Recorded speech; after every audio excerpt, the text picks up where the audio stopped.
start. How do you? I've never started an episode before. Do you want to start this episode, or do you want me? I don't have the confidence.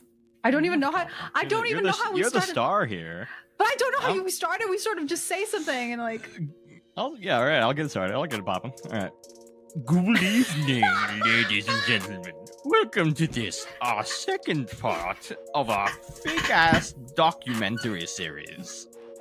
This evening we have a delicious and delightfully dreary offering of vampires in America.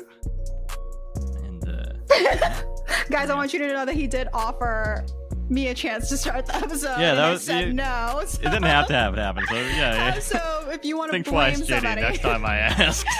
Think twice. Yeah. So sorry, guys. Next time I will have my own cold open. The intros will get worse until JD decides to finally. How many episodes later, and I still am not ever ready to start an episode. I believe we did start this one, and I was cracking up because the one before, because you had said something, and then you just were like, and it's now time to record, and I'm still mid laughter. Let's get serious here, JD. Oh God. The show goes on. The show goes on. Must go on. Yeah, and you have just listened to Ben's section about cannibals in America. Ooh, I'm getting it's the remix. Cannibal in the Jungle. Cannibal in the Jungle. Sorry, I was remixing that. But it's my turn. This one, I bestowed Ben Cannibals in the Jungle. I bestowed upon him some anger towards not so factual information, but Ben has bestowed upon me a true gift. I love this one. True gift. Like, JD's gonna love this. I knew this is gonna be something that brings a lot of joy, I think. A lot of joy, a lot of fucking happiness. And then if you are someone who is like, I need to listen to someone be angry about vampires in America, you have come to the wrong sort of show. You've come to the wrong people. I fucking enjoy that shit. Call us Kamala Harris because we're celebrating joy. We're going off. Yeah. We gotta start. That's how she laughs with her sister. Is she? Oh yeah. And her like beautiful hair is like swinging around, that kind of thing. Yeah, call us Kamala because we up in here. Okay, so it's my turn to talk. It's your turn. Yeah. Vampires in America. Okay. So as like a starter, I personally know nothing about vampires besides like the usual like pop culture like kind of thing that everybody knows, which is like the lies that Big Vampire has been telling us. All the lies that Big V has been telling you, right? Did you have a V in yours? Were they etching V's upon? They were etching V's into the trees. Yes. And that's how they connect to me, right? Thank you, segue. The through line. The through line. Right. So I know the usual fare. You can fact check me, everybody. They have to be let inside. It's not a quiz. I'm like, am I gonna get killed here? You have to let them in. There's a sniper outside my window, and the second I say them wrong, so you have to let them in. Garlic does bad to them in some way. Sun can hurt them. They're undead, and I'm quite seriously, I just wrote they sire and then etc. And I don't know even know what that means. They sire. Yes. Well, I think that's like the thrall they turn to people, right? I wouldn't know. You could tell me. Again, those are all obviously pop culture lies. These are lies that were told by the vampires that control the media. Big V, I have been. I'm a victim of the Big V, right? The Big V has gotten you. The Big V's gotten me. Especially, I'm flagging that you said they are undead, which, as they say, they are a species of human in this. I'm telling you, no shit. Yeah. Okay. Right? I am a baby about them, right? During I wrote this exact section in the car. Okay, so I really was struck with inspiration. Yeah. During the Twilight Peak, I was perhaps a misogynist in my own right. Who would watch an anti-Christian Stewart? No, who would watch girl movies about vampires? Right? Okay. I lied about my brother being in town, so I couldn't come to like one of those like midnight showings. I would walk out of rooms with my cousins who were about to watch it in order to avoid watching Twilight. Sparkle contained multitudes that I was just too young to understand. I was trying to be a boy so hard that I forgot I was a girl back then, and I couldn't love women if I hated them. Consuming this though, made me realize the following thing. As I watched it with one of my friends who had never shied away from Twilight, girl media, and the idea of girlhood, looking at the show, though, however, you'd have already run away from the concept of girl, as there is nary a single girl vampire. Vampires for the boys, baby. That's what's up. Yeah. We're taking it back. Yeah. Anyway, there's nary a single girl in Vampires in America that isn't maybe that one who's like gone missing, dead. If you're a girl in Vampires in America, you are either dead or about to be dead in a second. And vampires ever really got their way with everyone in the world, right? Like, kind of like Jack the Ripper rules. Like, if you're single, you're probably a sex worker. Like, you're not. You're fucked. You're fucked every single way, right? But how does misogyny have anything to do with my documentary? And when will I shut up so all of the men in the show who have already turned it off the second that they saw the word misogyny? When will I shut up? Stick around, boys. Stick around, fellas. Do not worry. Everyone who left because we were being too smart, you're about to leave now. Just kidding. No. When will I shut up?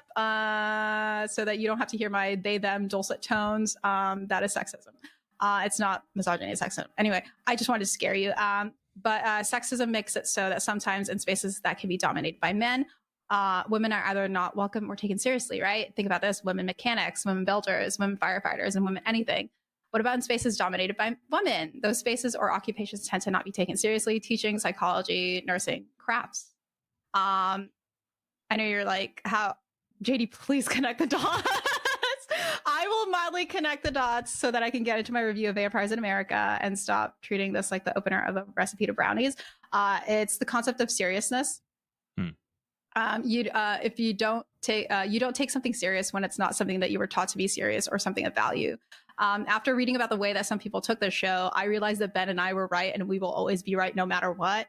We have said many times on this podcast that science is we're always gonna be right. Any outdated information, we were right then. Okay, just because we're wrong now doesn't mean we were right then, right? We've said many times on this podcast that science is a disease of cryptozoology and creature features like this. Sure, being serious and being taken seriously matters. It's one way to have your voice heard, but that takes the fun out of everything, doesn't it? If you have to be buttoned up and serious business all the time in order for your thing to be heard out, does it really matter to the person who isn't going to listen to you either way, right? If the only way that they're taking you is when you're serious and respectable and according to rules of the land. What the fuck? We're 10 toes down on this one. Yeah, we're standing on 20 toes down. 20 toes down, all of us, right? Through watching the show's pilot and also Mountain Monsters and the many episodes of this show that we've had, I have just surmised that a lot of people who watch cryptozoology content do not want things that have a little personality and fun in them because it cuts into things that they want to be taken seriously. To be taken seriously means that something is real or has the potential to be real, right? However, why lose camp when the creature you're talking about is campy in nature to popular culture and its own story, right? While I go through my review or like dissection of this episode, one single episode. That's all we got, unfortunately. I'm going to remind you or try to convince you a little bit that shit like Mountain Monsters, Ghost Adventures, and Vampires in America are allowed to exist, even if they're riddled with incorrect stuff and buckwild shit, with the caveat that they're understood up front that they're supposed to be buggy shit to just watch because you just want to have a little fun. You don't watch those shows. You don't watch Cannibal in the Jungle to learn 94. You're not going to learn. It's entertainment, right? I'm not lumping it though with all that shit on History Channel about ancient aliens because that's rooted in something that I'm not personally equipped to talk about here today. We've probably talked about in past episodes before that I'm sure Ben and I will remember throughout this whole thing. And I'm going to go ahead and get ahead of myself because I know that some of you might think, does that mean JD is allowing misinformation because it's camp? No, girl. Let me borrow from episode 26 of our show. Andrew David Thaler and David Shipman released an article aimed to help scientists who basically encounter the shit from fiction, from like fake documentaries, right? Like this, right? Like the article is called Fish Tales: Combating Fake Science in Popular Media. And it presents ways that scientists can combat fake science by getting ahead of the game and also being aware of the game as it happens around you. Again, I recommend listening to that episode so you can hear us again. That is the Mermaids and Montauk Monster episode, one of my favorite episodes. listen to that entire episode to get my point of view on how sometimes the onus of combating misinformation is on the science community and science communicators like Ben. Because I hate to quote myself. Certainly not. No. Right. Yeah, go listen to that episode and come back to here because I'm pretty sure I'll refer to that multiple times. We're also just entertainment. Let's be clear. Yeah, we're also just entertainment. We're not science communicators. We riddle some of the things that we say with like sources and all that stuff. But first and foremost, we're just... That's entertainment, baby. That's entertainment, baby. Right? Okay. So let me actually get into the review with all that caveat and intro. If you've not watched Vampires in America, it's available to stream online. It's a very easy watch. And I hate that it's still one episode. God! Oh! Okay. The first and only episode introduces you to Eric Street and Marcel von Tingen.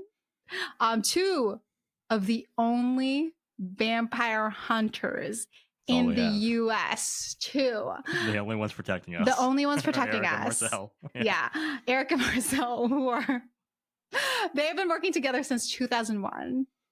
Unbelievable tough shit. Only two of them. That's like me. That's like saying me and Ben are the only things standing before you and a horde of Bigfoot's about to attack you. You are fucked. Right? Same stakes, pretty much. Same stakes, pretty much, right? Eric Street is introduced to us as a guy who, to me, personally, I feel like quite possibly fell in love with a vampire and is absolutely trying to find that exact vampire so that Eric can get to the bottom of it the way that it got to the bottom of him. Eric is a serious business kind of guy who rocks a Kevlar ascot. Kevlar ascot. I loved it. Yeah, I think he calls it a bandana, but it's an ascot. Yeah, it's an ascot. It's basically the same shade as like Fred from fucking Scooby-Doo. It's a little ascot, and he like pulls it up. He's like, he's like, and I know you're gonna watch the show. I know you're gonna do it, and you're gonna realize that thing is not covering anything. It ain't covering shit. It ain't covering shit, right? So, I think Eric is definitely trying to get down and nasty with a vampire one of these days.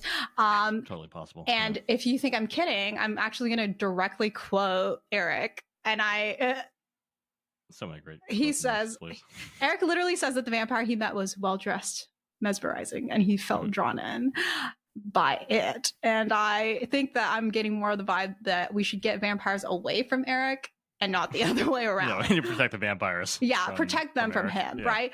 He primarily leads the whole thing, kind of is like the guy of the show, and is followed by our beloved friend, Marcel von Tingen. Now, Marcel, this fucking guy is a character. And I'm not saying he's a character just because I can't find his ass online the way that I'm able to find Eric to verify if this guy's fucking real, but because this guy quite literally has being a character down pat. I'm going to give you a timestamp for this one because I need you to be able to witness him talk about it. But around like 9 minutes and 11 seconds in the episode, we find out that Marcel first faced a vampire when he was a kid because his dad fucking destroyed one. Yeah. One of the things I love about Marcel, I don't know if you mentioned this, but he keeps being like, I myself have never... Marcel is German. Yeah. I've never killed a vampire, but I've seen my father destroy vampires. He destroyed a vampire. I have not yet destroyed one myself. But no. Again, this fool has been here in America for 20 years.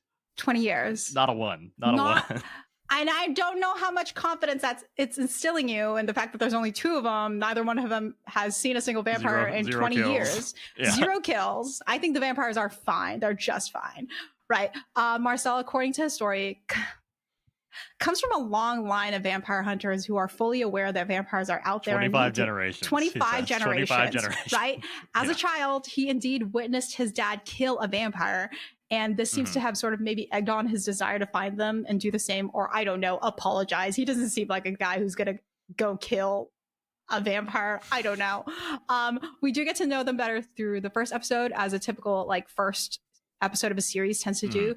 We follow them around Arizona while they try to track down evidence of vampires harming humans. They get in the way of cops, detectives, and say a whole bunch of random shit like it's factual. One of the things that my friend noted when we watched this is that it has, this single show alone has created a new source of inside jokes between the two of us after like 13 years of being alive. That's the magic of the show. Because they literally will say, it is said that, or it is known, or is believed about something that is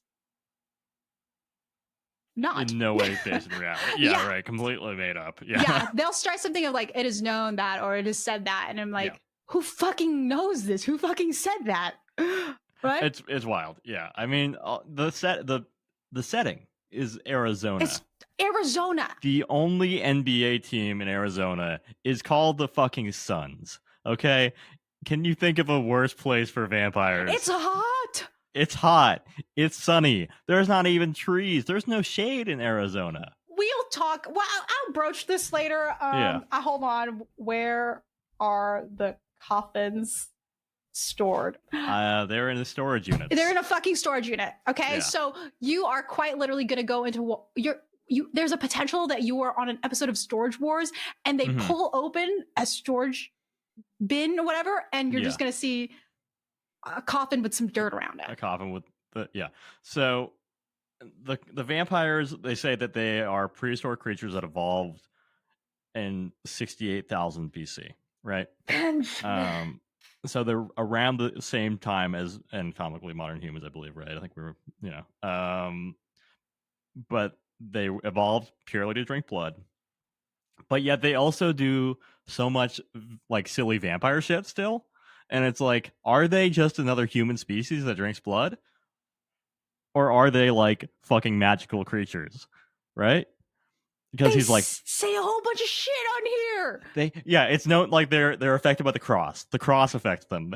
So it's like God necessarily exists if they're right, like affected by the cross. But they have to carry the dirt of their homeland with them, which is like old school vampire lore. Which again, it's like, why would that evolutionarily? Why would that be a factor matter? Because like they say so. When I told you, I didn't learn shit from this. You didn't. I didn't learn shit. No. What I said. Forget everything you know about vampires. Big vampire. Got to me so hard that I can't acknowledge any of the shit they're saying. Okay, because I will bring this up fucking later. Because they're talking about fucking hibernation in this, Ben, and I was unable to do math.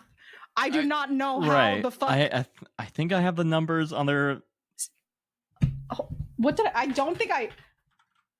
Let's see, hibernate, because they say the vampires can hibernate for 200 years. Yeah. But they do.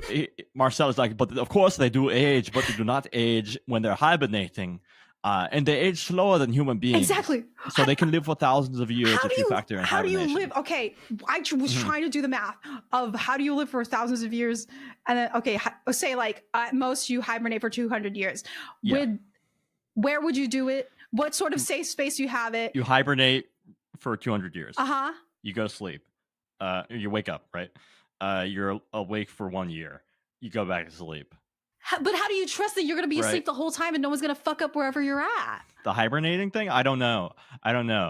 It's very unclear because like I think they find where they think the vampires are hibernating. Yeah. And it's like inside of a mine, right? It's inside the vampires. You're in for the mine. Yeah, and the mine was probably I don't know active maybe 200 years ago or something like that. So like maybe that was like a full term of hibernation. And after the mine closed down, they got in there. They got their Z's.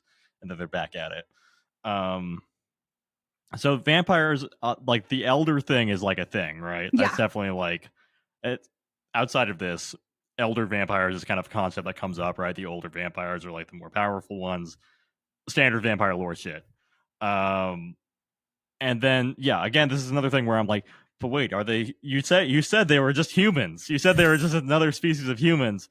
But you're also saying that the older ones are more powerful, and they keep going with like the Romania shit. Like they evolved in Romania specifically. We are all Romanians. Right? We're all out of Romanians. Yeah. And that there is a master elder in Romania. So the oldest vampire is potentially 5,000 years old and is the master elder and is in Romania, and that one controls all the vampires around the world, presumably. And then there are elders. They think there are 2 elders in America, 2 elder vampires. 2 elders in America to handle the amount that they've given us is crazy. Yeah. They said 20,000? Yes, I believe that's the initial quote. And I feel like, I don't know if we want to jump to the end here. I feel like once they zoom out, that is more than that. The wider perspective is, For only 2 elders to handle, like, quite possibly a couple handy a million is fucking nuts booty ass shit. It is nuts for fucking sure. There's no fucking way. Yeah. They initially say that vampires came to the U.S. during the Civil War. Yeah. And that so their initial estimate is 20,000 vampires living in the U.S. in 2020. Mm-hmm. Yeah, and okay, so like there was a lot of things like the pop culture thing is like very early in the show. They're like pop culture. It is on. It's the third bullet point that I have. It is. It literally goes. They're hunting vampires. There's only 2 vampire hunters in the U.S. Right. Lots of vampire pop culture show. We've been conditioned by pop culture to not believe in vampires because the media is controlled by vampires. Is the only thing I can read into that, right? Yeah, I put vampires have been involved in the creation of vampire pop culture. Right. That's about it. They say that Bram Stoker's source for Dracula was a vampire. So he literally was fucking Edgar Allan Poe. He had a fucking like little crow on his shoulder that was like, go ahead and make sure that I know how to do this. Go ahead and make sure that this makes it in there. Right. Go ahead and write that down. And then it's strange. Like it's so. I feel like this is kind of like anti-Semitic conspiracy coded for sure. Where I'm like, vampires control the media. Really, like is that of vampires controls the United States? When it's coming out of Marcel's mouth, especially, and he's being like, they must be eradicated. The vampires are taking over the world. It's like, okay, Marcel, let's calm down here, buddy. Can we check who your dad killed, Marcel? We don't. Yeah, don't love that coming out of a German guy's mouth. That's not a sentence I'm in love with. So the vampires were established the home bases in Romania. Mm-hmm. And then they also say that vampire hunters forced the vampires to flee into other parts of the world. That seems like the fucking issue is the vampire hunters then. They made it everybody else's problem, right? Well, as humans are wont to do. They could have just left them in Romania. Leave Romania to the vampires. No. Bring it all over everywhere. Take the vampires and push them over during the Civil War time to America. Mm-hmm. That's fair. All right. Yeah. What did you think? So early on, they started talking about the VTube? What do they call it? The VNet. The VNet. When we were watching this, VNet is their elite vampire intelligence. If you think software. about like NCIS and how Abby has like all of those things where she can pull up that information, that is what they're doing. They're basically like, find me the nearest elder. Find me the nearest elder. Right? That kind of thing. Like if you've seen cryptid creature or hunting myth type shows, you'll be familiar with like how the show is like kind of done, right? They identify a problem, they have a witness, they have interviews and all that stuff, and they have data information gathering sections. Mm-hmm. Which is mostly, I'm going to log into I'm going to get on my VPN. Yeah, right. And I'm going to access some secret dark web shit that's going to show me the nearest person who has been harmed by a vampire, and we're going to go fucking find them. Right. Yeah. And also like VNet, everything we see from VNet is like publicly available websites. Like they show, one of the things they show is like drained of all blood. And I was like, oh, that's a pretty distinctive phrase. So I Googled it in quotes and I found the article they were looking at. And it was an NPR article about cattle mutilation in Oregon from like a few years before. And they were like, this is about the murdered hiker. And I was like, you guys, this is so lazy. Like, I fully believe that listen, VNet is just like a Google Chrome, but like for them. I think so. Right? Maybe it's like the stereotypical like black and green situation where it's like, this is the Matrix, but no, it's... Do you think they have like a skin on it or something? Yeah, they just like, have like a skin. Old school, like, right. Right, it's 2020, right? It's a customized Bing or something, right? Where it's like... Yeah, they themed. They jailbroke Microsoft Edge. Yeah. And then someone's hunting them down for doing that. But they jailbroke Microsoft Edge so they could have VTube or whatever they have. Right. And then as they were talking about the cattle, they have the cattle mutilation thing up, and they're like, this is the mainstream media would have you believe that these are cartel murders. And I was like, cows? The cartel is killing cows. Is that what you're saying? They're stuffing the drug inside of the cows' many stomachs, and then they are cutting them open, but only from here, right? A very specific. Just because, like, you know, once again, we have to, like in like it's like the reverse of your Cannibal in the Jungle, where like he has to now go blame it on the fucking homie Florenziensis. He's actually like, they're saying that it's the cartel. Actually, when it's the cartel that's killing cows for some reason, but it's actually vampires. It's actually vampires. It's and yeah, they have the classic. We talked about this in the last series of like drained of blood, cattle mutilation. Yeah. The crux of this show. Really. So yeah, that was that was fresh in my mind as we were going through this, and the fucking previous. Oh God, Lord help me. And I have another key quote here, because they start talking about missing people. Like the beginning of the show opens with them being like, missing persons have increased by 30%. In America between 2019 and 2020. I think they say this out west, but which is demonstrably false. It was declining that year, and it's been declining for years. It's the trend is downward.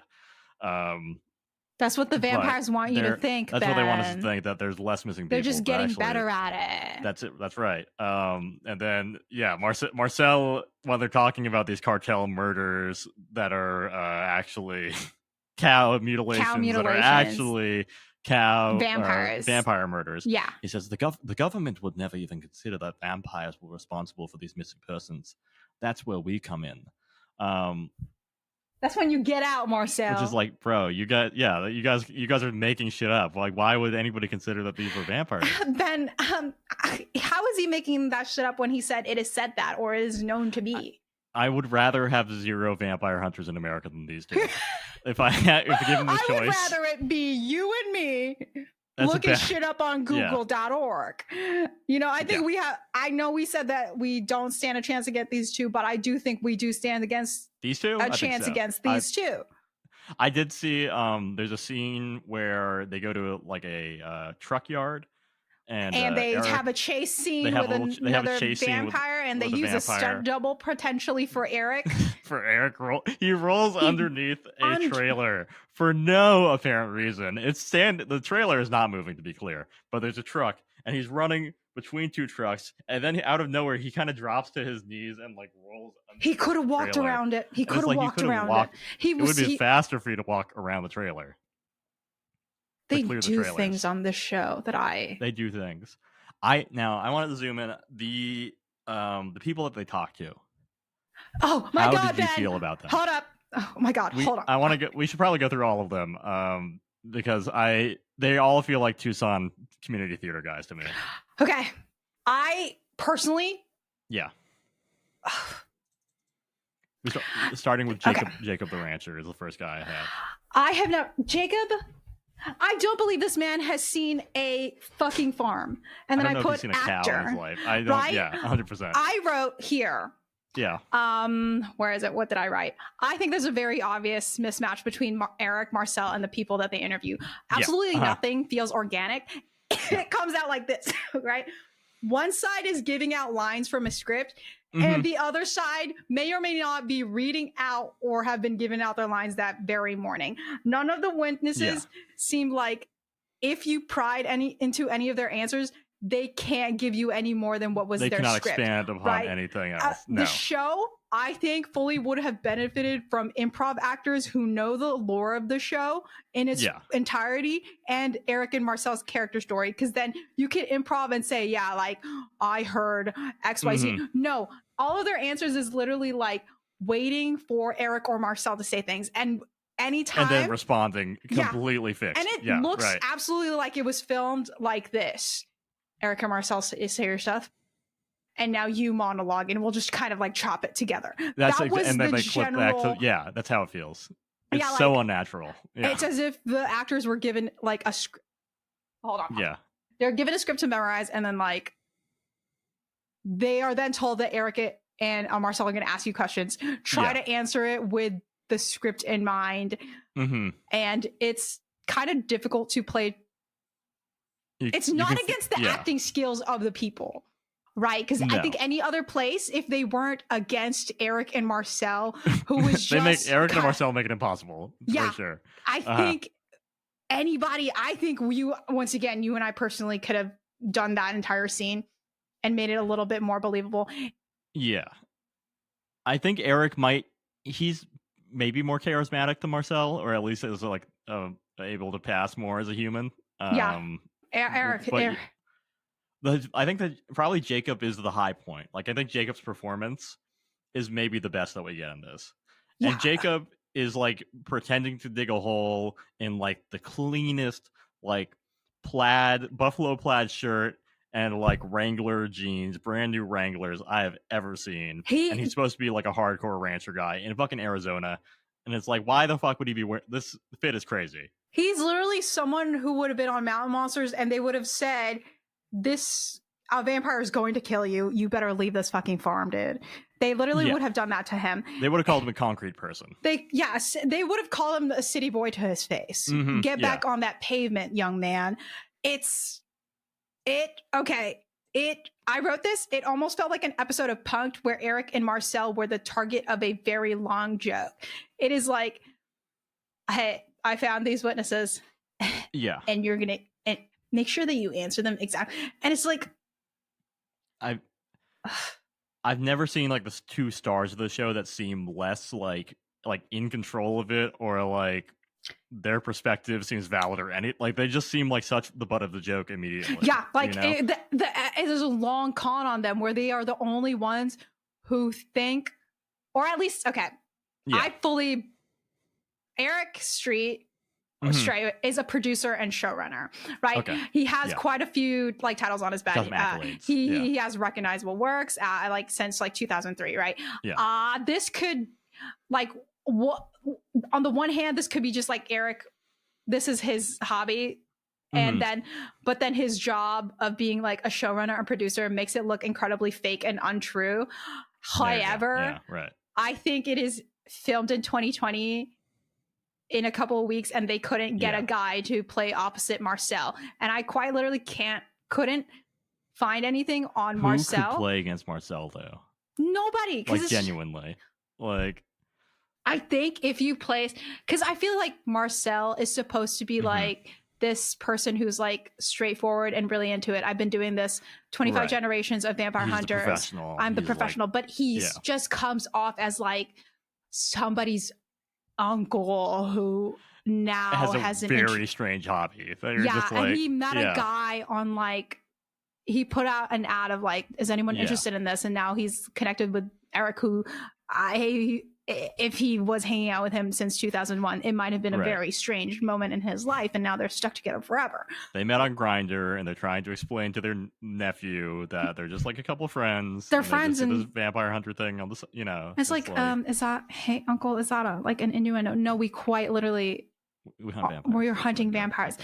It's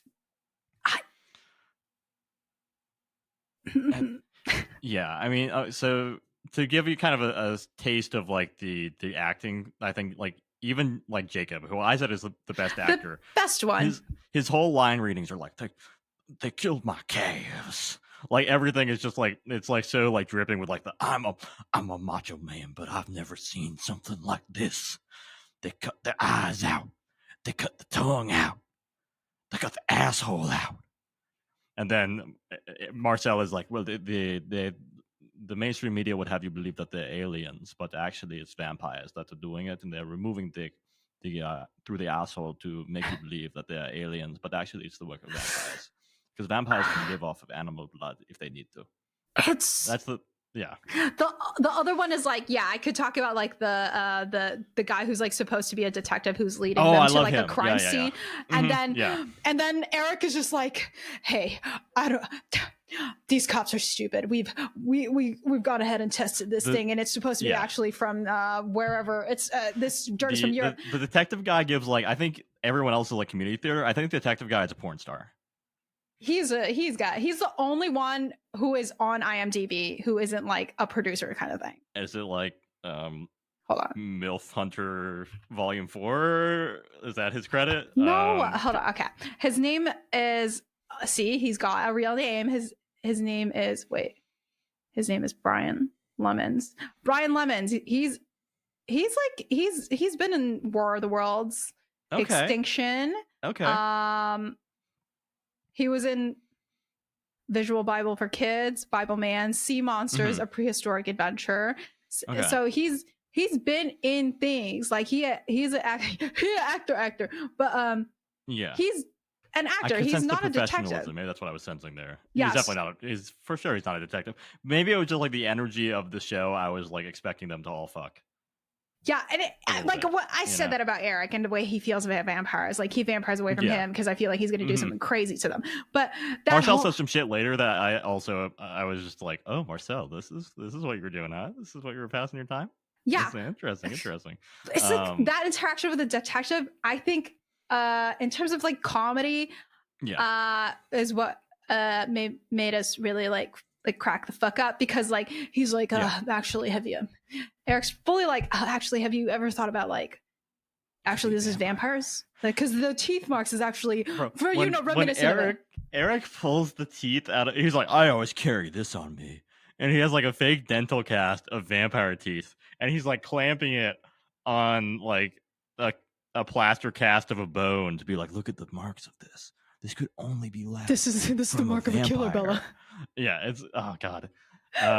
It's and then at that point, the detective he's sort of like, oh, I actually can't talk about this. Like, I can't say that. And then they start to like pretend to have the detective like kind of like set them aside and be like, I can't really talk about that, because my credibility. And then they pull away, and he's still completely mic'd up in that room, and Eric and they have Marcel like the cameramen leave, and then they turn around and they're like, look guys, I could lose my job. I could lose my job over vampires, right? I was like,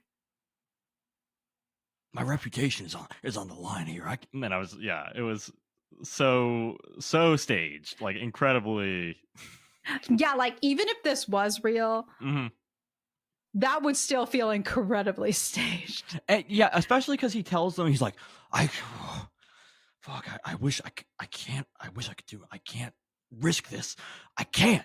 But you have to go here. This is the next place. Yeah, talk to this guy, and he tells them, he points them in exactly the next direction that they need to go for this investigation. Yeah, for it to come to the exact conclusion that it comes to by the end of the show, right? It's just like, it's like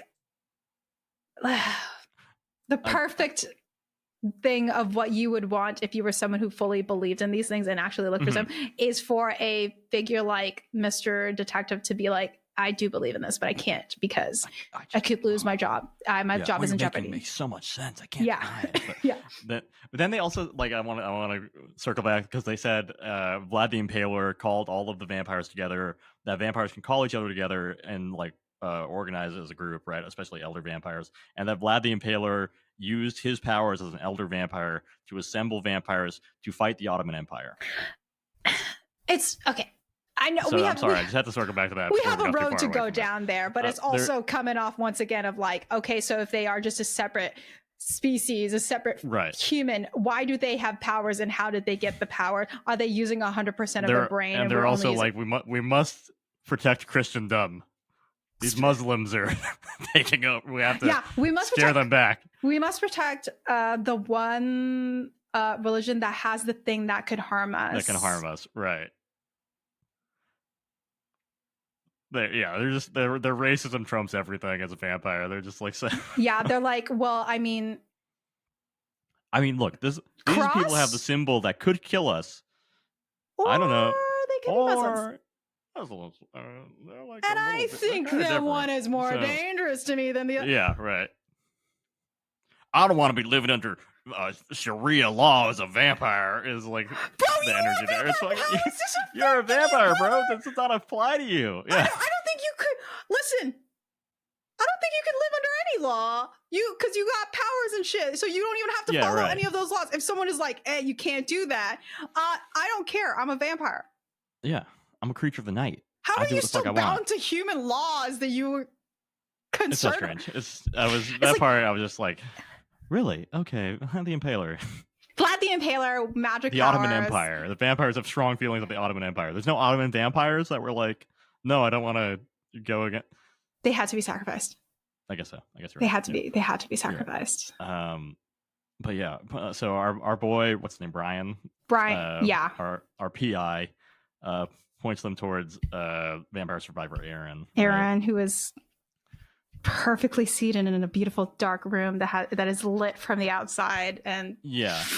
But they open the door, and they act like Aaron like attacked them.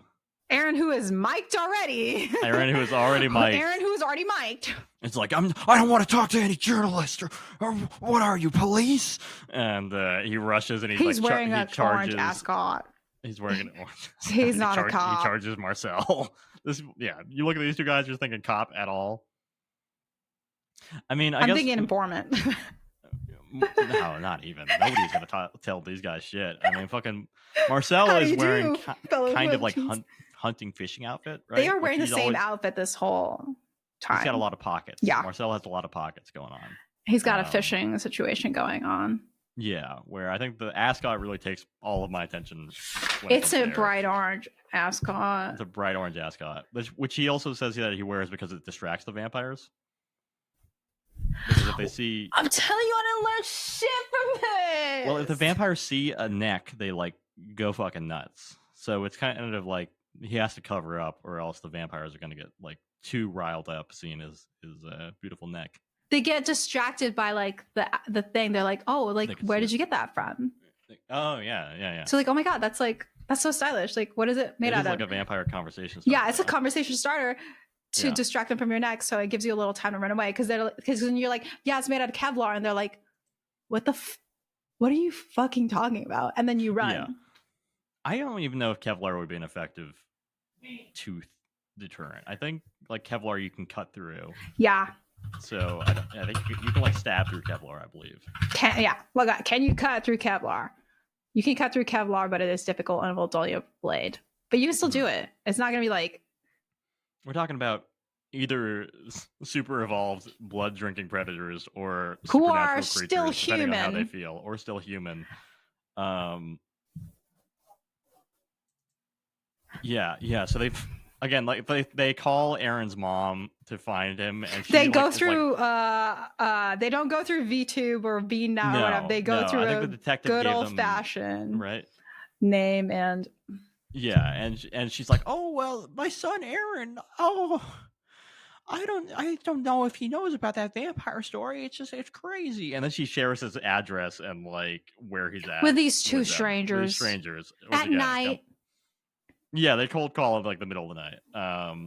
I don't even pick up my phone.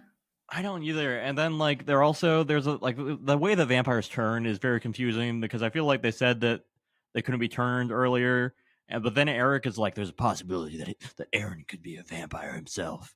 And I'm like, isn't it just genetic? Like, at this point, I was like, wait. Like, it's like, okay, if we are different species of human, how... her mom is a vampire? His mom's a vampire? And then, like, something happened that triggered it. That's why he's acting like this a certain way. Like, it is something it's definitely something that, like, if the show went on, I'd have been very interested for them to like unveil how of like what do you mean like they are a developed species different thing from us, but they have magic powers or they have supernatural abilities and supernatural, and they're also like parasitic. They need to have humans around because they can't live off animal blood forever. Like it's like so many schools of thought of what a vampire is, and it's a gumbo. It's a gumbo of vampire shit, really.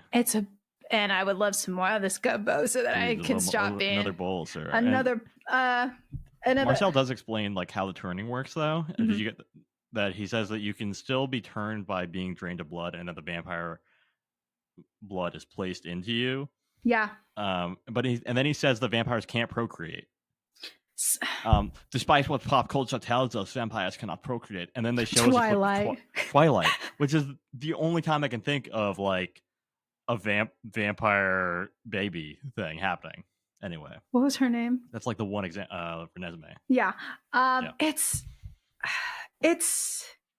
insane. It's fucking nuts. The whole thing is just How did it not get picked up? Really, I just like the big issue for me. It's like, oh god, what else? Hold on. Special attack. They found a bee. Blah blah blah. Tony. Who the fuck is Tony? Who the fuck is Tony?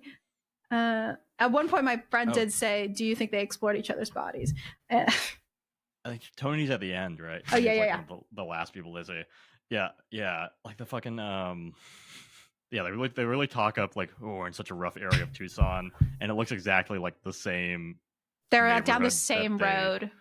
Their headquarters is, and their headquarters is just a garage. It's a garage with a lot of computers and tables. Some desks in there. Yeah, and it's. I know it's coming off that I have a million trillion gripes about this whole thing, but I did like it. It's just when you think about it a little hard, you go insane. You can't. Yeah, I mean, again, we're doing what the show is not made to do. I said you don't watch this to learn something 95% of the time. It's entertainment. Yeah. But I could have a gripe, and I'm not gonna be like, oh, and now take it seriously. Yeah, it is like. I'm saying this is weird and off, not because it's weird and wrong, but because you could do something better about it, right? Like, you definitely could. Don't give me something new and interesting and then say something else that's stupid, right? Like, if you're going to say that they are a species of human that like is an offshoot and then now they have this, like maybe then don't make them supernatural creatures of the night as well. Right. Because what happened in the evolution to where did this happen? Where did holy water and crucifix become like a weakness? If we were still living alongside each other, going to the same grocery stores, right? Like Marcel's like, they could be your doctor. Right, they walk among us. They walk among us. Yeah. What are they going through?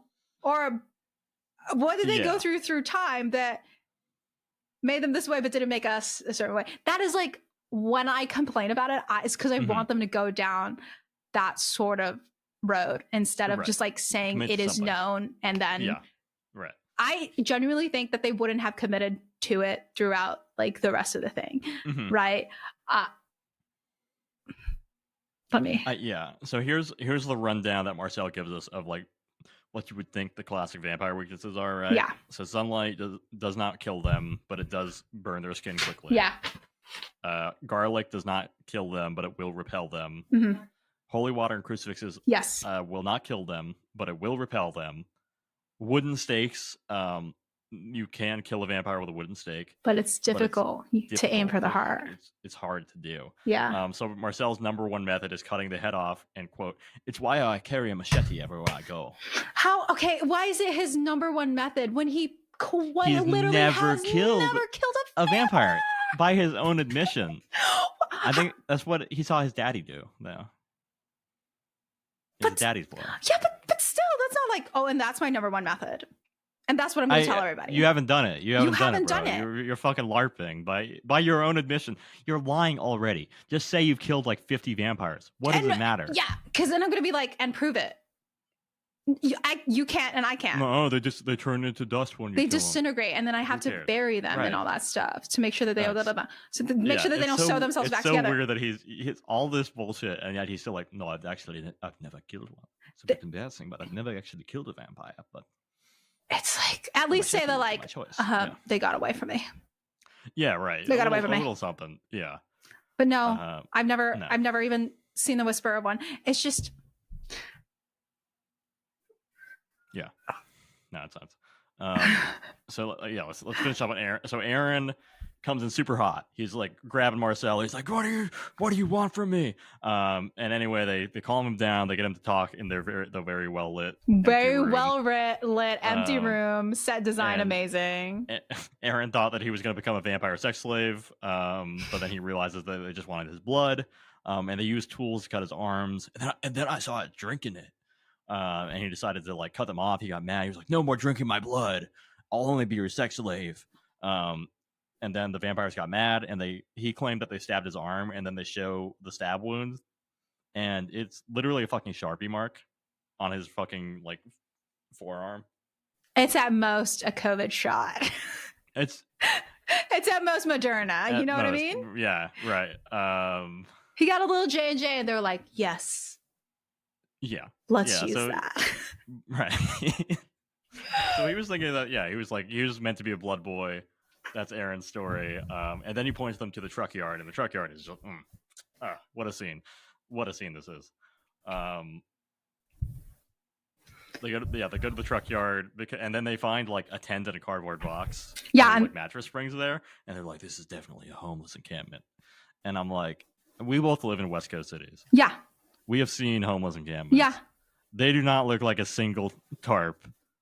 That is, and like that's like, you know, like when you imagine running away as a kid and you're carrying like a stick and like a single bundle. Yeah, right. Yeah, that's what that's the level of encampment that they're dealing with, right? All I need is a blue IKEA blue tarp and some two sticks to hold it up, like you're fucking like Bigfoot or some shit like that. Right, and then I sleep on this spring mattress, this just pile of springs in the middle of this yard that is in the middle of a truck yard that is both a working truck yard apparently, and also I don't know, working and abandoned. Right. So this is where the vampire shows up behind them. Yeah. We get the chase scene. We get the chase scene. Integral. Eric will air some double rolls a tactical roll underneath the truck trailer. Tactical roll that does nothing. Eric, then he's like, being a vampire hunter, a lot of vampire hunters don't make it; they get killed. Yeah, that's why there's only 2 of them left. Mm-hmm. Which I think implies that somebody would be paying them for what they're doing, which is fuck all. They don't do anything.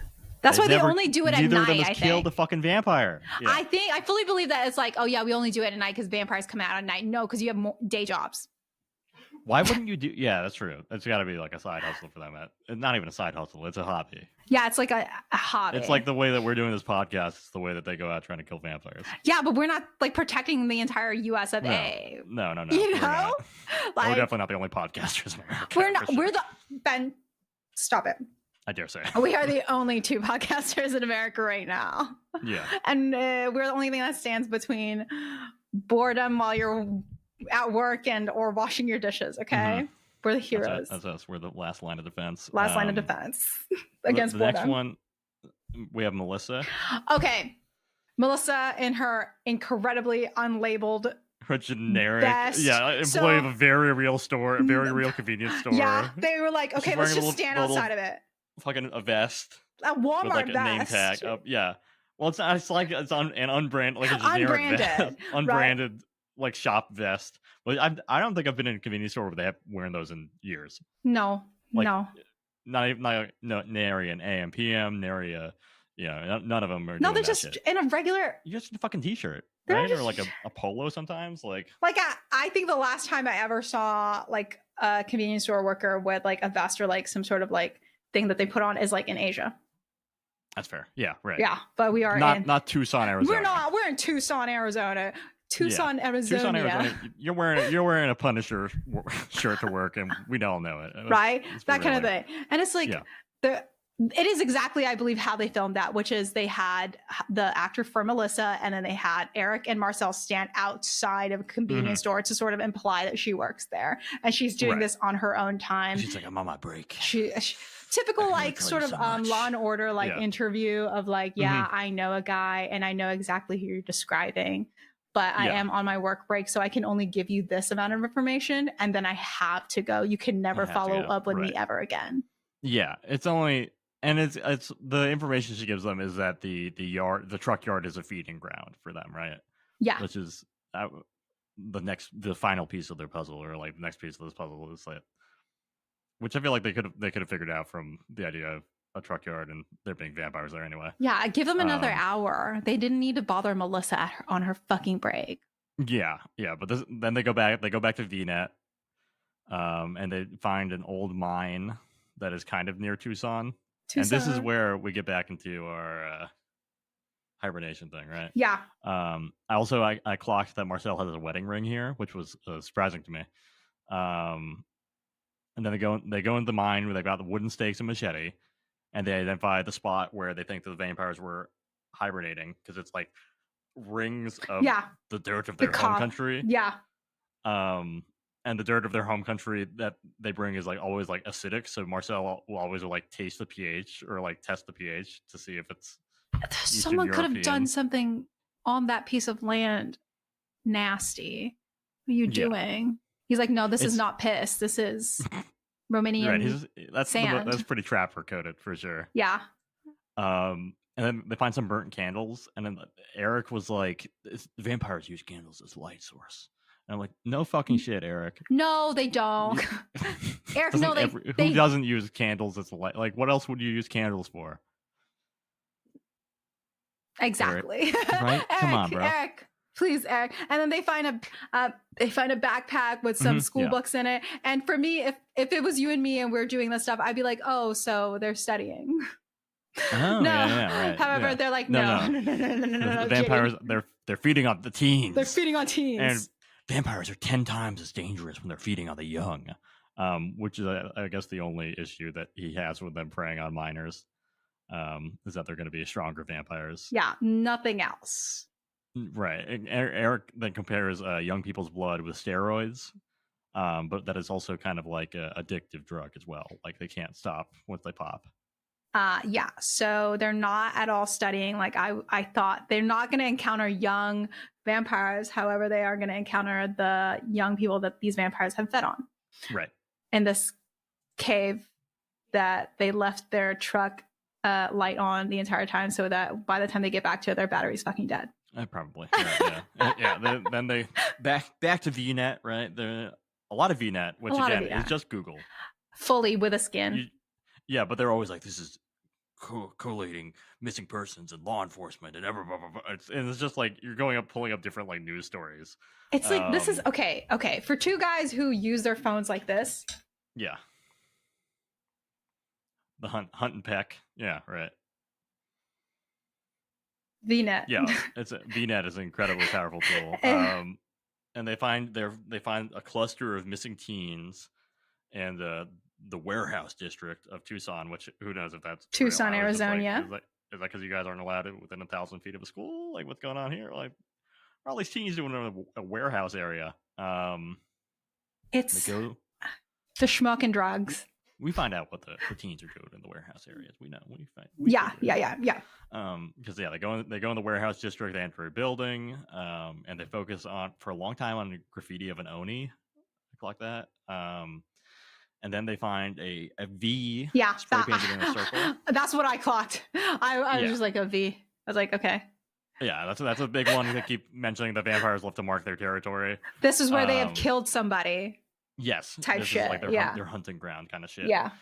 And then there's like a bunch of old pinball machines and arcade games in the warehouse. And this is where they do their single jump scare. This is their single jump scare. We see Eric Marcel. They're like, what is that? And they go there, and then like a figure appears behind them, and you're like, oh my, the vampires are back. They're gonna take our boys out. But then it just turns out that it's kind of like the big dog on campus of Tucson Community Theater. It's Tony. Tony, who already has a camera behind him to catch Eric and Marcel's reaction, and then a cameraman to catch. He just snuck up on him. It's all it's just real nonchalant, real. And this interaction is even more one of those things that's like, did someone tell Marcel and Eric that someone was going to be there and that they were going to have to remember some lines? Because that was, I feel, aside from Homie in the beginning and the farm, this one is like, couldn't you guys have just workshopped this scene a bit more? Yeah, I was thinking Tony was a vampire still. By the end of this interaction, I was like, he's gonna be revealed as like a vampire, right? Yeah, like somewhere down the road in the show, they're gonna get like another visit from Tony that mirrors this exact thing, where like the camera pans and it's just like Tony, and they're like, oh, you lied to us, Tony, and he's like, it's not, I wasn't lying, it's just the omission of Tony. Truth. It's Tonovich. I'm Romanian. And I'm. Oh my god. Yeah, because Tony's whole thing is that he takes money from mysterious, like shady people to put on warehouse raves. Raves. Right. That's where, and you know, you can already make the connection. That's where they get the teens to feed off of, or some shit. The teens are going to the warehouse raves, and they're being picked off by the vampires. They bring their backpacks and their lit books and math books to the teen rave. To the teen rave, as you do. As one is to do. Right. And then this is where Marcel is like, oh, yes, I've noticed this is a common vampire strategy while living in Berlin's nightlife scene. And I was like, Marcel, like, waiting in the line at Berghain, like, he's trying to get in to, like, fisting night at Berghain or something like that. I was just like, this is fucking wild. Like, there's no way he's not getting in with his machete. He only goes to the ones that he's like, I don't do drugs, and like the straight edge raves. Yeah, right. And then actually someone has spiked most of everyone's drinks, so he just thinks he's having the power of the atmosphere is just getting to him, actually. Yeah, right. Maybe he's going to a silent disco. I feel like that might be Marcel's speed. Yeah. We're almost getting to one of my favorite parts in this. This is close to the end chronologically. What have we got for your finisher here? We get the whole thing, and then like we get a guy who like Tony is supposed to like. Is this man is once again my hand. I am a victim of my own handwriting. They got like is it like the random Eastern European sounding Sergei name? Molovic. Sergei. Yeah, right. Yeah. And I was a fool, and I did try and look up this name. And you know what? I did not even write down the name. Fuck my life. No. I was like, yeah. Whatever. I wrote it down because I was like, yeah, I'll look that up later. And then I looked it up and nothing came up. No, Sergei Molovic, he runs shit. He runs that shit. In Tucson. And it's revealed that actually he's the head of a wide storage unit network across the country. He's a storage unit mogul. He owns what's that one storage? What's that one? That might be liable. We can't say. He owns a series of generic storage units. Generic storage units that don't have an emblem on the side. Right. Yeah. And so like the finale is they go to like the storage unit place. Yeah. And they're cracking open every single one, and all of them are unlocked. Uh-huh. So the vampires are the only clientele of the storage units, and all of them only have a coffin and dirt. And the dirt of their homeland. Dirt of the homeland. And then there's also like one with like a jar with some red food coloring at the bottom as well. But that's like. Yeah. And like maybe like a V or some shit like that. I don't know if it's implied that they're all unlocked and empty because like there were vampires there and then they like ran and left because they heard Eric and Marcel were coming to beat them up. I don't know. 5-0's here. We gotta clear out, but yeah. And then my favorite part of this ending thing, which really made me even more want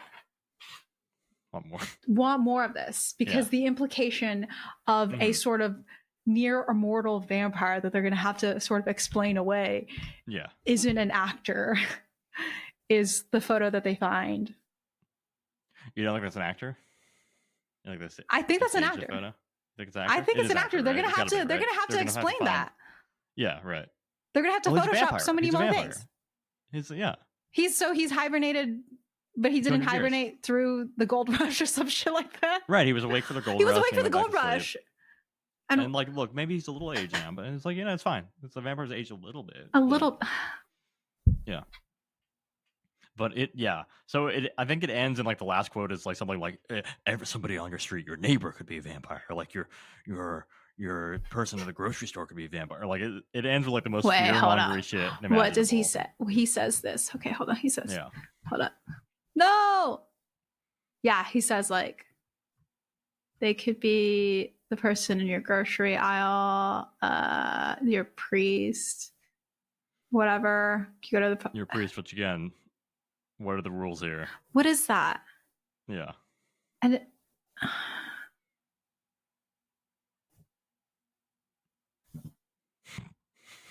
it's like, okay, like again, like I'm not like going because it's stupid, but it's just like it's like you are. I am. but in a way that could be entertaining if you actually put your watch the shit out of this shit. If they kept going with it. Yeah, one of the reviews said, if they weren't so subtle with a comedy, this could be a brilliant weekly series. It could be. 25 generation vampire hunter. Awesome. These two goofballs travel to Patagonia, Arizona. They encounter several silly characters actually traveling to a supposed vampire kill site. They claim a vampire sucked the blood of its victims in the desert. The person who led them through the spot conveniently had casts of bones of the murder victim. Those characters are just begging to be developed. It develops from there and is hilarious. Hopefully the writers realize that they have what they have and seek funding to develop the show. This is like Vampire Hunters meets Reno 911. Bravo. I'll change this to 10 stars. They give them a 1 if the writers make this a weekly series. And it's like, okay. Yeah. What is the Taika Waititi? What we do in the shadows?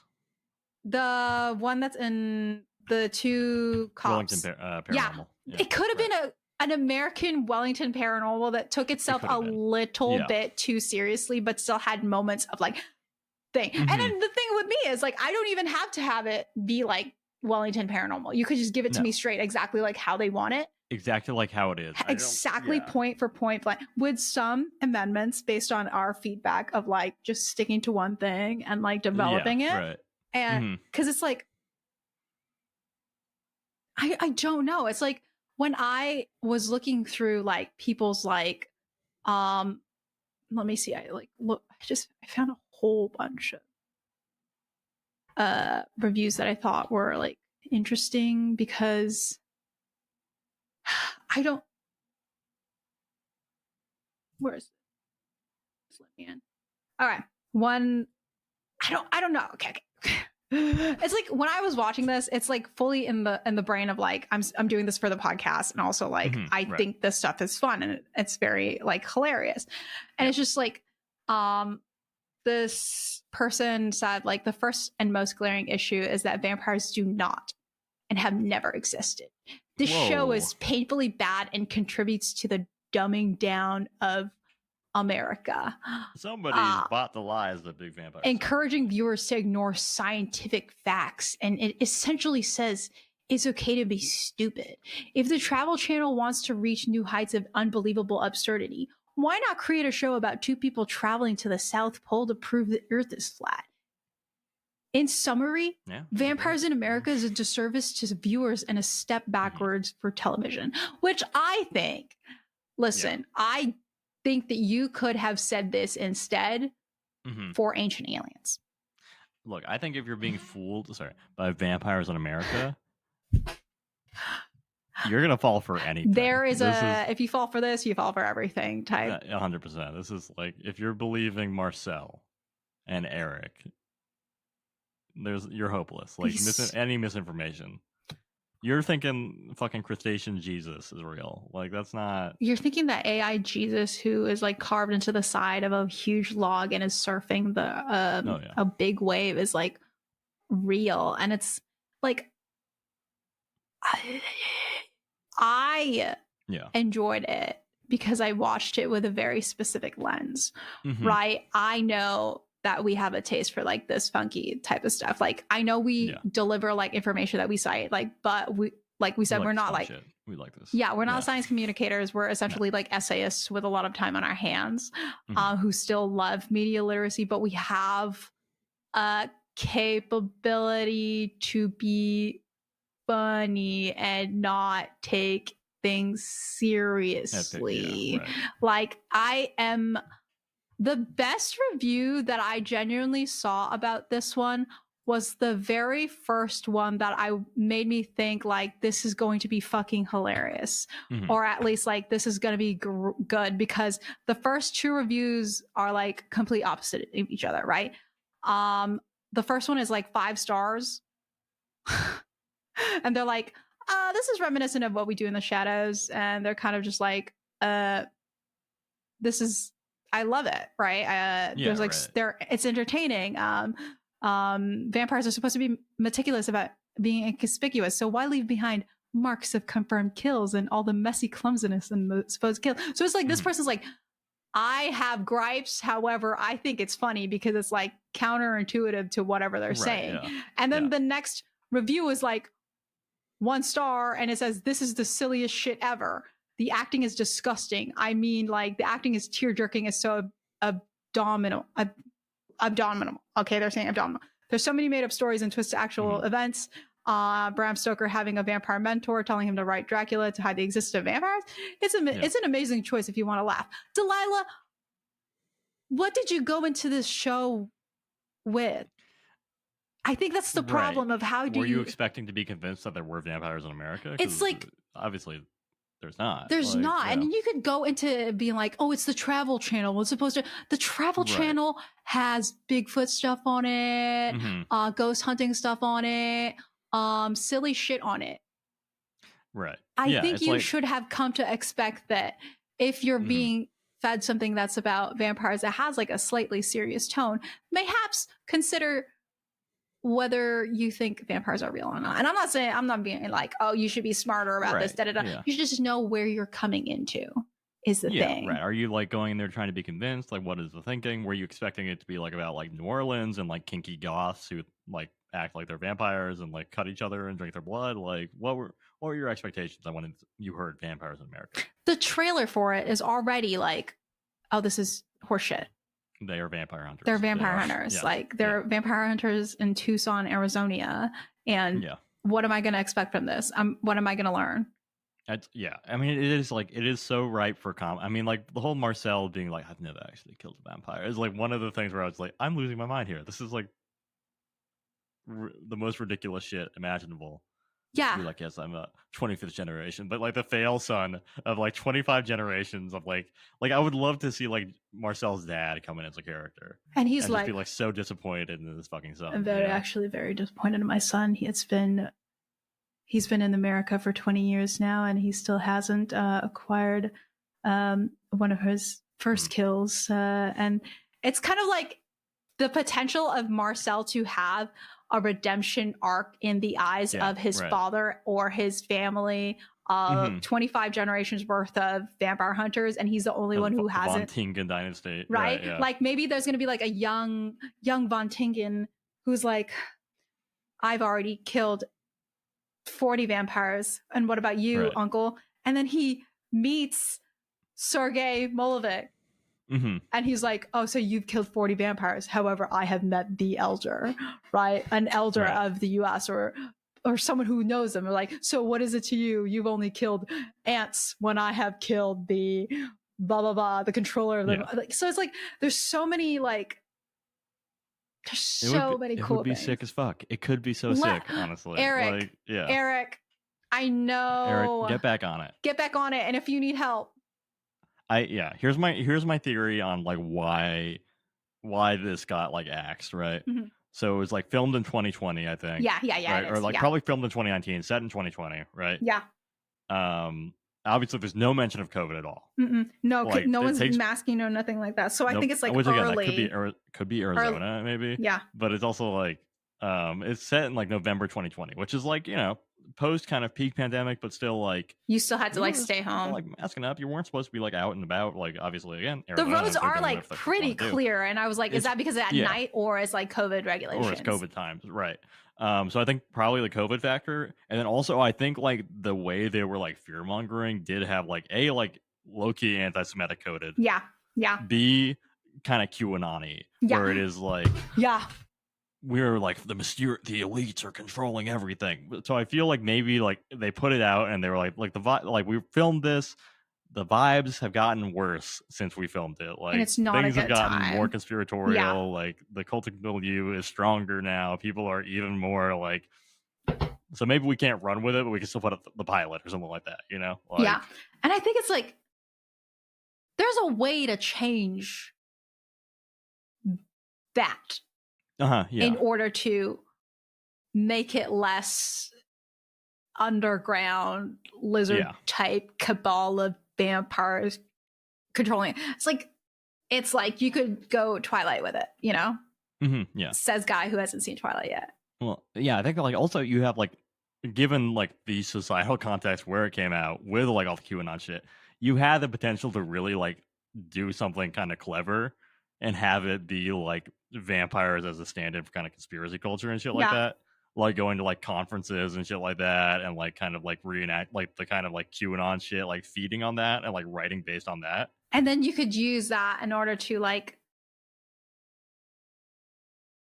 do a little mock. Maybe that's where the mockumentary comes in. That's where that would have been a mockumentary. This is definitely closer to a mockumentary because it's really hard to take this one seriously. Yeah, it's like there's so much potential in it. Yeah, like the only real like there is the Cannibal in the Jungle. They like pull in you know, actual anthropologists and like actual like experts in the field and have them talk in like talking heads, and then they kind of cut them up and like make them seem like they're saying something they're not really. Yeah. This is only Eric and Marcel. These are the only two guys. And you can't trust a fucking word out of these guys' mouths. You can't. Like it is said that, or people believe that. It's like, yeah, it's the same thing with like mermaids, right? Mermaids had a real journalist. Like one of the biggest thing about mermaids was people were like, why would you have a real journalist in there? Like supposedly like hosting the whole thing and taking in the questions. And like, it's sort of framed as like, if you don't believe this, it's because they got to you first, right? Yeah. And there is a chance to be able to have done that with this show because they're already like, you won't believe this because big vampire has gotten to you. Right. You've already been fooled by the vampire media establishment. Yeah. And it's like, there's so many ways they can turn this so that it leans harder into a mockumentary, but still has a flavor of like, if you want to take it like serious.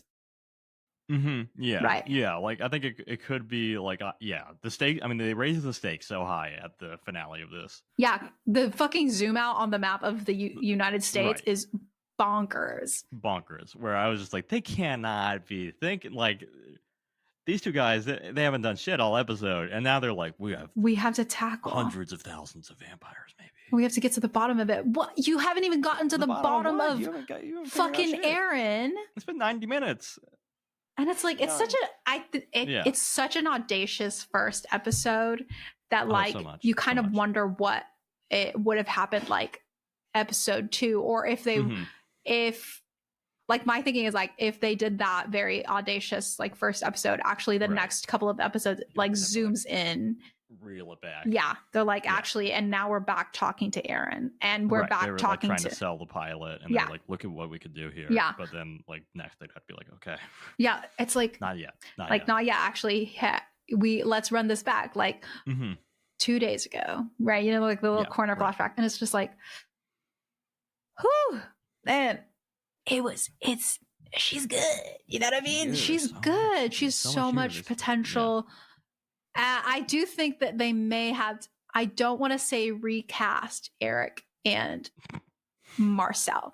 I think we could have them as, we have to keep Marcel. Like maybe like Eric is like, I have to maintain home base. And then Marcel's going to be like the guy. And this is a chance to like sort of bring in like people of Marcel's age, and also like, hello, a young hunter who's like off to like be like, okay, here's my pitch. Like maybe it's not a younger Von Tingen, but maybe it's like a newcomer vampire hunter who has already met some vampires and has killed one. However, they did something bad, and now Marcel has to like reel them in. And then the person's like, oh, why would you need to reel me in when you've never even met a vampire? And then their whole arc is like that young vampire hunter calming down, and then Marcel's like starting to respect this young vampire, but then working together so that they can get Marcel to do a big kill.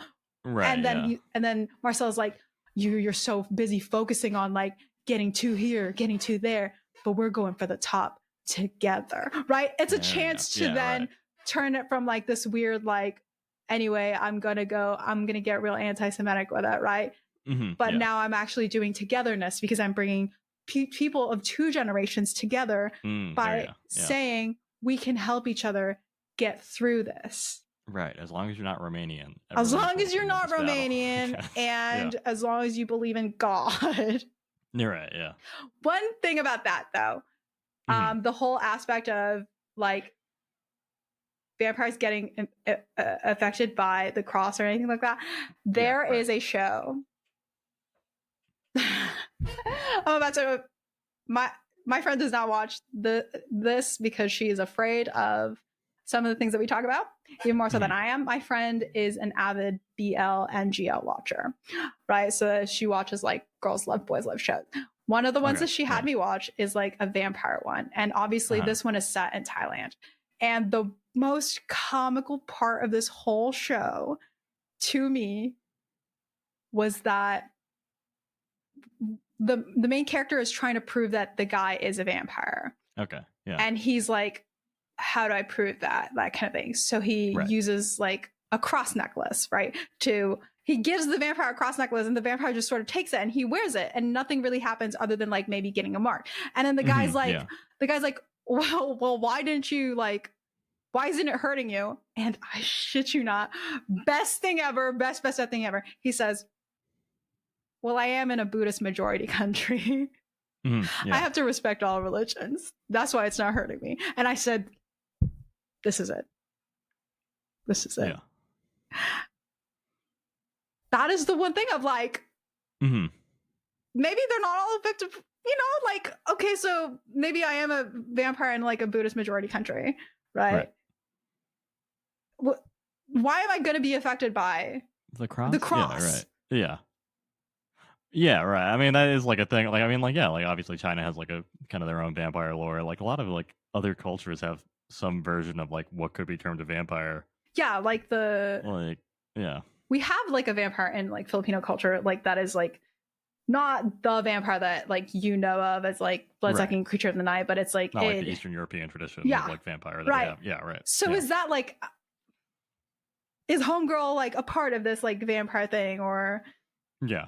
Are your Filipino vampires controlled by the Romanian master vampire? Yeah, or is that like I don't know, are they like a different sort of because our vampire media is different from Western vampire media, does that mean like culturally they're different? And or like the Chinese vampires have the thing where like they have to count the rice, I think is one of the things in that lore. Ooh. And it's like if you like spill a bag of rice, the vampire will stop and have to count each grain of rice. And then so like that's the thing, isn't that for like another thing as well, like a fairy or something like that? Like probably like so it's like the difference in like it's like this is such like a Western centric vampire. Oh, very much so. Very like much a Western centric vampire that you're almost like just lean into it. Yeah. Only applies in European rules only. Yeah, like European rules only, Filipino, like the entire Asian culture of vampires need not worry, need not apply. Yeah, right, yeah. Right? That kind all vampires fought against the Ottoman Empire. Vampires were able to put aside to go against Muslims. Yeah, like, they were like, you know, we might hate each other. Yeah. But you know what we hate even more? We love a crusade here. We love the idea of a holy war. Yeah, we love still very appealing to vampires. Yeah. Yeah, let's set aside all our differences to fight that one. Yeah. Right? And it's I don't know. This show has so much interesting potential. That I'm kind of like it's never going to come back, right? It's a shame. It's a shame that this is kind of all we got in some ways. Because they end on like a cliffhanger-y type thing with like the Sergei Molovic type shit. Yeah, Sergei Molovic is a full network of vampires that are ready to take over the country. And I feel like they kind of imply that like vampires are trying to grow their numbers too, right? Yeah, and it's like, okay. At that point, you're still watching this. And you're still going, this can't be true. Why are they lying to me? You're not going like, oh, this is definitely not real and this is entertainment. You're still how do you still get to the end of it and then go, why would they lie to me like that? I can't imagine like watching that and be like, well, there's no way that's possible. No way. It's like it's all so fake. Like everything here. Just go with it, baby. Just like embrace the crackpot energy of the show, right? Yeah. It's fucking nuts. Do you really think the cartel is like the vampires using cartel murders to cover up vampires activity? Like it's just vampires in America. She's something else. It's doing its own thing. Hey folks, we're gonna leave it there for now. The discussion was it gets a little spicy. We're gonna get into the that's gonna bring him in. So called a hook. No, it's not called a hook. I don't know what it's called. But yeah, I guess the conversation gets spicy. Don't ignore the fourth wall break there for JD. We're gonna continue this in the next episode of this, the thrilling conclusion. More of a free-form discussion of our feelings on documentary, mockumentary, the media landscape, and the hellscape that we live in. So we're gonna leave it there for now, and then